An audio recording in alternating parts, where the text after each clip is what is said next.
चुनाव के प्रचार के दौरान जैसा कि वीरेंद्र सिंह सोलंकी कांग्रेस के प्रत्याशी ने अपने नामांकन फॉर्म के दिन अनर्गल आरोप लगाए थे और उनके जवाब में जब मैंने अपनी तरफ से जवाब दिया और वो जो सोशल मीडिया पे आलोट के व्यापारी का एक वीडियो वायरल हो रहा है उसके बारे में दिया गया जवाब, तो उन्होंने कल मावता में जनसंपर्क के दौरान वापस जवाब दिया है कि भारतीय जनता पार्टी के नेता झूठ बोल रहे हैं और वो झूठे आरोप लगा रहे हैं, फोटोशॉप और ऑडिट वीडियो जारी करके वो भ्रमित कर रहे हैं। मेरे खिलाफ ऐसा कोई आरोप नहीं है। यदि उनके पास प्रमाण हैं तो वो प्रमाण पेश करें। यदि उनके प्रमाण हैं तो मैं अपना नामांकन फॉर्म वापस ले लूँगा। मैं कहना चाहता हूँ वीरेंद्र सिंह जी से कि एक तो यह बात आप बिल्कुल झूठ बोल रहे हो कि यह बातें प्रमाणिक नहीं है, क्योंकि जिस व्यापारी ने वीडियो जारी किया है वह आलोट और ताल क्षेत्र में व्यवसाय करता है। यदि वह वीडियो झूठा है तो आपको कानूनी कार्रवाई का सहारा लेना चाहिए। और दूसरी बात यह है कि जो बात आप बोल रहे हो कि मैं अपना नामांकन वापस ले लूँगा, तो आपने केवल चुनाव लड़ने के लिए नैतिकता को एक तरफ रखते हुए कांग्रेस के 50 साल पुराने व्यक्ति का जो घोषित टिकट था उसको धन बल के सहारे से हासिल करते हुए और आप आज बोल रहे हो कि मैं नामांकन वापस ले लूंगा। यदि आप वास्तविक रूप से बोल रहे हो तो शपथ इस बात की है कि मैं आपके सामने प्रमाण रख रहा हूं। 3 बजे तक का समय है, जाइए पीठासीन अधिकारी के समक्ष और अपना नामांकन वापस लीजिए। यह प्रति है प्रामाणिक रूप से पुलिस अधीक्षक महोदय के द्वारा जो उनके लेटर दिए गए हैं माननीय कलेक्टर महोदय को, यह प्रति मैं आपके सामने बता रहा हूं पढ़ के। यदि इसमें कुछ झूठा हो तो आप फिर बताइए कि इसमें क्या झूठ है और क्या सच है। यह उनकी फाइल है जो जिला बदर के लिए कलेक्टर महोदय के सामने रखी हुई है। मैं आपको पढ़ के बताता हूं कि यदि ऐसा है तो क्यों है। और अभी 3 बजे तक का समय है। आपको निश्चित रूप से जिस आधार पर आपने कहा है कि मैं अपना नामांकन वापस लूंगा, यदि नैतिकता है तो आप 3 बजे तक अपना नामांकन वापस लीजिए। मैं आपको बता रहा हूं कि यह कार्यालय पुलिस अधीक्षक महोदय के यहां से प्रमाणित प्रतिलिपि है।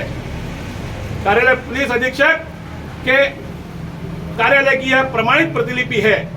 इसमें यह स्पष्ट लिखा है 19 जुलाई 21 का यह पत्र है, जिसमें उन्होंने यह संबोधित किया है कि वीरेंद्र सिंह अजीत सिंह सोलंकी, जाति राजपूत, उम्र 42, निवासी वार्ड नंबर 7, थाना आलोट, जिला रतलाम का मूल निवासी होकर के वर्ष 2003 से आपराधिक गतिविधियों में संलिप्त है, कानून का उल्लंघन कर अवैध मांग करता है तथा अनावेदक जनता के मन में राजनीति की आड़ में प्रशासन के प्रति घृणा पैदा कर रहा है। अनावेदक राजनीति से जुड़ा होकर इसे किसी भी कानूनी कार्यवाही या प्रशासन का भय नहीं है। यह किसने लिखा है? पुलिस अधीक्षक महोदय रतलाम ने। यह भारतीय जनता पार्टी ने नहीं लिखा है। यह महेश सोनी नहीं बोल रहा है। यह विधायक राजेंद्र पांडे के द्वारा लिखा गया कागज नहीं है। ये उसमें आगे बताते हैं तथा राजनीति के आड़ में मारपीट कर गुंडागर्दी करने के संबंध में अनावेदक के विरुद्ध अपराध पंजीबद्ध हो चुके हैं। अनावेदक राजनीति गुंडा होकर किसी भी व्यक्ति से लड़ाई झगड़ा करने में नहीं कतराता है। अनावेदक राजनीतिक गुंडा होकर किसी भी व्यक्ति से लड़ाई झगड़ा करने में नहीं कतराता है। अनावेदक राजनीतिक गुंडा होकर इसके खिलाफ आमजन थाने में रिपोर्ट करने से डरते हैं। यह किसने लिखा है? पुलिस अधीक्षक कार्यालय रतलाम के इस पत्र में जो उन्होंने दिया है। इसमें आगे लिखा गया है, रिपोर्ट क्रमांक 129/2003, धारा 147, 353, 323, 326 भारतीय दंड विधान कायम कर विवेचना की गई। अनुसंधान पूर्ण होने पर चालान क्रमांक 37/16/3/2004 कर 158 31/4/2004 को माननीय न्यायालय JMFC आलोट में पेश किया गया।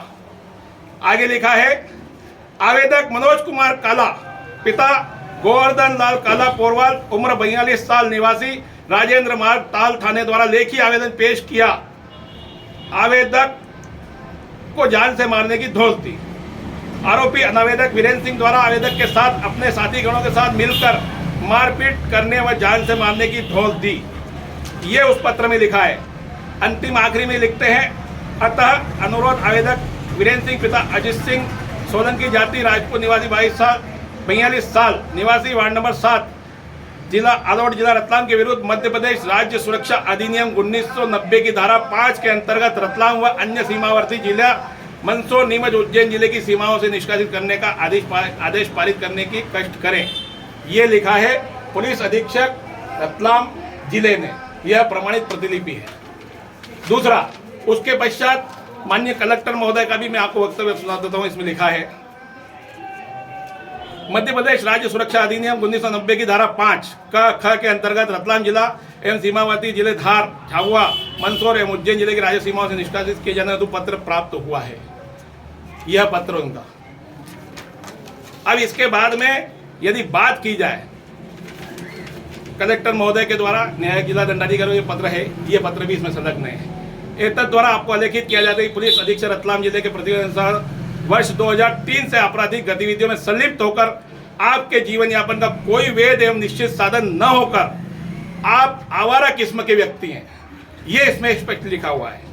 इनके गुजर बसर का अन्य कोई ठोस आधार न होने से इसने राजनीतिक गतिविधियों में लिप्त होकर हमेशा शासन प्रशासन के विरुद्ध लोगों की भीड़ एकत्रित कर विधि का उल्लंघन करने का आदि काम किया है।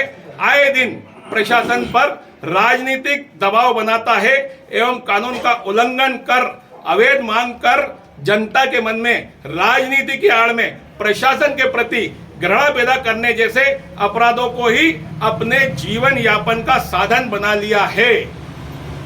अनावेदक ने अपने जीवन यापन का साधन कानून का उल्लंघन कर अवैध मांग कर धन अर्जित करने जैसे आपराधिक कृत्य करना बना लिया है। ये किस केस में लिखा हुआ है? न्यायालय जिला दंडाधिकारी जिला रतलाम के पत्र में। इसके पश्चात ये उस एफआईआर की कॉपी है। ये भारतीय जनता पार्टी के द्वारा पत्र नहीं बनाया गया। कौन सी तारीख का सर? ये है 7/6/2020, समय 11 बजे 1:11। सर इतना कुछ होने के बाद भी कार्रवाई नहीं हुई, क्या मानते हैं आप? यह कार्रवाई चूंकि प्रशासन की है, कलेक्टर महोदय की है, मेरा मानना यह है कि जिस प्रकार से उन्होंने ये जनता के बीच में झूठ बोला है और जोर जोर से बोला है कि मेरे खिलाफ यदि प्रमाण प्रस्तुत होता है तो मैं नामांकन वापस लूंगा, क्या आप इसे प्रमाण में नहीं मानते हैं? कलेक्टर के यहां टेबल पर रखी हुई यह फाइल आज भी ओपन पड़ी हुई है, आज भी ओपन पड़ी है। इसे यदि प्रमाण नहीं माना जाएगा तो फिर प्रमाण के रूप में आपको क्या चाहिए? एक। दूसरा, आप कहते हो कि वीडियो और फोटोशॉप से हमने कोई ऑडिट करके हमने उसको जारी किया है। व्यक्ति जिंदा है, इसने आरोप लगाया है। सोशल मीडिया पर यदि कोई वीडियो जारी होता है और यदि वह ऑडिट किया है तो यहां पर तरह तरह के सोशल मीडिया के उस वीडियो को जांच करवाने के लेब भी हैं। आप उनसे जांच करवाइए, कानून का सहारा लीजिए। झूठी बात यदि है तो फिर उसके खिलाफ आप अपनी तरफ से कार्रवाई कीजिए। आप यह कहकर नहीं बच सकते हैं कि यह वीडियो झूठे हैं, यह प्रमाण नहीं है। ये सारे के सारे प्रमाण हैं। तो ये आपने उनके पास भिजवाया क्या? आपका कोई व्यक्ति? यह मैं मीडिया के माध्यम से उन तक पहुंचा रहा हूं। सोशल मीडिया, इलेक्ट्रॉनिक मीडिया एक अगले मिनट में किसी भी व्यक्ति तक पहुंचता है। कल उन्होंने जो बोला है आज हमने सारे समाचार पत्रों में भी देखा है और कल आपके जो चैनल है उनमें भी देखा है। यदि उनमें जरा भी नैतिकता है तो वे अभी जाएं और सीधा जाकर के अपना नामांकन वापस ले और 50 साल पुराने कांग्रेस के हिम्मत सिंह श्रीमाल के अधिकारों पर जो इन्होंने कब्जा किया है उन्हें राहत प्रदान करें और कांग्रेस के लोगों को यह बताए कि मैंने 2 सालों के अंदर जिस प्रकार से भ्रम पैदा किया और ऊपर धन बल के माध्यम से जिस प्रकार से मैंने टिकट लिया है, यह प्रमाण प्रस्तुत हुआ है। मैं अपना नामांकन वापस ले रहा हूं। भारतीय जनता पार्टी ने जब आपत्ति करने का समय था, जब आपत्ति क्यों नहीं ली गई? यह आपत्ति करने वाली बात नहीं है, क्योंकि उनके शपथ पत्र में ये चीज नहीं है। यह कलेक्टर के टेबल पे रखा हुआ है।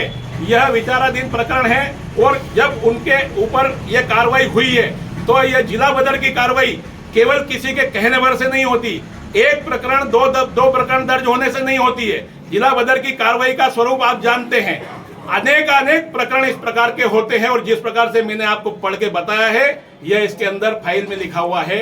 यह आपको भी दे रहा हूं मैं। ये जिला बदर की जो फाइल आप हमारे सामने रख रहे हैं, इसमें तो उन्होंने बताया है हाईकोर्ट से उनको राहत मिल चुकी है। वो कुछ भी बता सकते हैं। यदि राहत है तो राहत वाली बात के बाद में भी वो इस चीज को बता सकते हैं। राहत होना अलग बात है, लेकिन ये प्रकरण दर्ज होकर के वहां फाइल यदि है तो फिर ये क्यों है? ये फाइल खारिज हो चुकी है हाईकोर्ट से, ऐसी सूचना है। उनका सूचना अलग बात है। सूचना होना तो कई तरह की होती है। सर ऐसी भी जनचर्चा है कि आपके बड़े भाजपा नेता जो एक प्रदेश के बड़े नेता हैं राज्यपाल स्तर के, उन्होंने ये कार्रवाई रुकवाई, इस पर क्या कहेंगे सर? इसके बारे में चर्चाएं हो सकती है, लेकिन यह प्रकरण कलेक्टर महोदय के सामने है। अगर वो 3 बजे तक जैसा आपने कहा कि वो नाम वापस अगर वो नहीं लेते हैं तो फिर आप क्या करेंगे? अगली कार्रवाई के बारे में फिर आपको बुलाएंगे, बताएंगे। आप प्रशासन से मांग कर रहे हैं इस बात की कि उनको जिला बदर किया जाए? हम मांग नहीं कर रहे हैं, ये तो उनकी टेबल पे ही रखी हुई है। नहीं तो वो नहीं करेंगे कार्रवाई तो फिर आप क्या स्टेप ले रहे हैं? अगला स्टेप फिर बुलाएंगे और फिर बताएंगे। मामला कोर्ट में विवेचना पे है, वो कार्रवाई कैसे करेंगे? कोर्ट वाला मामला विवेचना में है तो वो बताएं कहाँ पे है। बोलने भर से क्या हो रहा है? ठीक सर।